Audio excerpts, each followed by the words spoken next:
Welcome back. You're on Brand Stand with me, Karunya. Main Agdhar wears many hats. With a day job as the managing director of General Mills, he is also a much-published author. In a rendezvous with consulting editor Pradyuman Maheshwari, he spoke about his latest book, Brand Shastra, and balancing personal life with a busy professional one. Take a look. This is your second book on brands, and you've written a lot of fiction. Now, is there some similarity between brand and fiction? Well, I think the biggest similarity is ultimately creating brands, communicating to people, telling a story. It's all about storytelling. I think the best brands are built when you tell stories about them that resonate with people. And I think fundamentally that's what all marketing is about. It's about telling stories, influencing people, shaping how they think about things. Subtext of the book which says, use the power of marketing to transform your life. Is that really done by all of us? I think all of us do it subconsciously without thinking of it as marketing. As I was writing Brand Shastra, as I embarked on this book, the really starting point or the inspiration was the thinking that, look, I've been working in the consumer products industry for 20 years.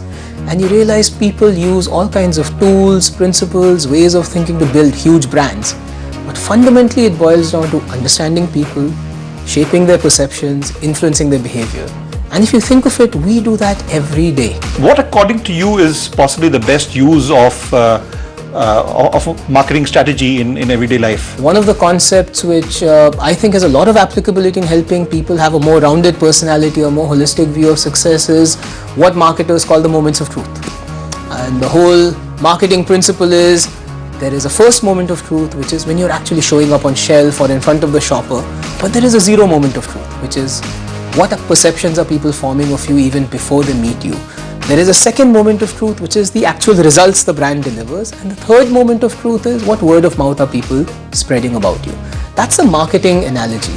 If you think about how we traditionally bring up our kids, it's all focused on one moment of truth. The percentage you get, your rank in an exam, the institute you go to, the job you do, and that's how a lot of our kids are brought up. The reality isn't just about achieving one result or one rank. And that's something which is dear to me because I'd love my child, I'd love the next generation to grow up with a much more holistic view of what success, what a fulfilling life could look like. Your first chapter talks about Adam's apple to Achhe Din, and that's a very interesting thing because over the last few years we've been hearing a lot about Achhe Din and the fact that whether they have arrived or not. Now, talk us through your thoughts on this.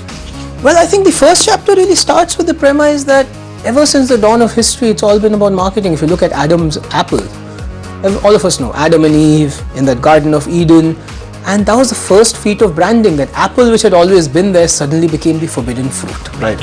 And in marketing terms, there was no awareness. Suddenly there was awareness, and then awareness became trial of the fruit and Eve, as the case may be, and then our history's clock began ticking.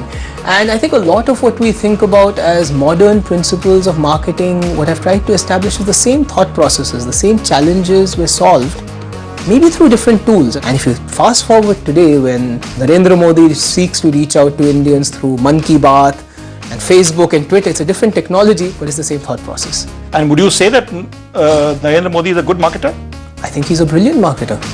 I think he's a brilliant marketer because if you think of his positioning, I think it was wonderfully done. One of the things I talked about in the first chapter is almost, if you think of the Indian political landscape, it's been different brands with very different positionings coming against each other. One with a lot of heritage, a lot of lineage, one much more a brand of the people, almost polar opposites. And I think how they came together, how he has come up, if you think of Achhe Din, one of the core principles a good marketer is taught is come up with selling lines that resonate, that have an emotive appeal, that are catchy. And Achhe Din is a great example of that. One of the examples I talk about earlier in the chapter is Subhash Chandra Bose with Chalo Dilli. There's an interesting chapter which is titled The Shastra of Building Loyalty, and just as you have loyalty cards and various attempts to build loyalty in modern day marketing, life is all about building loyalty, right? And do you see that there is a likeness between the two?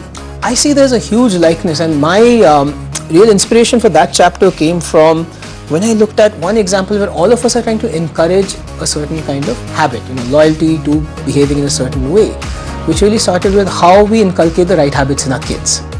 And what struck me is I looked at a survey which said 62% of parents in Mumbai hit their children. And then they go, more than I think close to 30% of them later go say sorry, or they cry and they buy gifts. And what struck me is, look, is this the best way of doing it? And I said, look, there are industries which are actually building very strong loyalty, encouraging a certain set of behaviors. Airlines, hotels are great examples. So I said, how do they do it?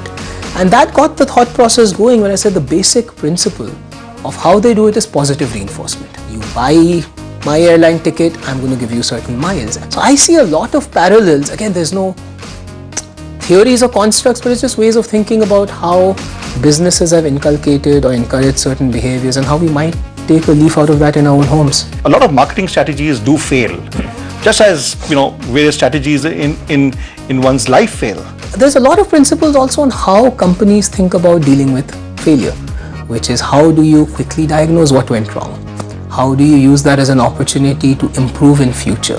One of the tools which a lot of companies use, which I've used as an analogy on how could entrepreneurs think about running businesses differently, is test markets, running multiple pilots, trying out things on a smaller scale before you really expand.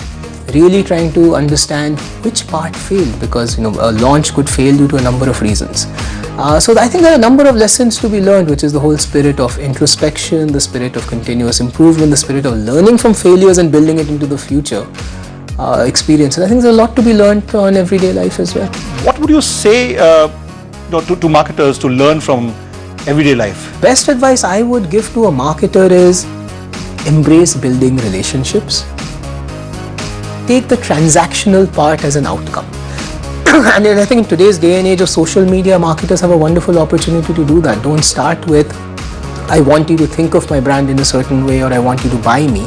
Start with, here's who I am. Be genuine, be authentic, and build that relationship. Great. On that note, congratulations on the book, and thank you for being on Brand Stand. Thank you so much. It's been a pleasure being here.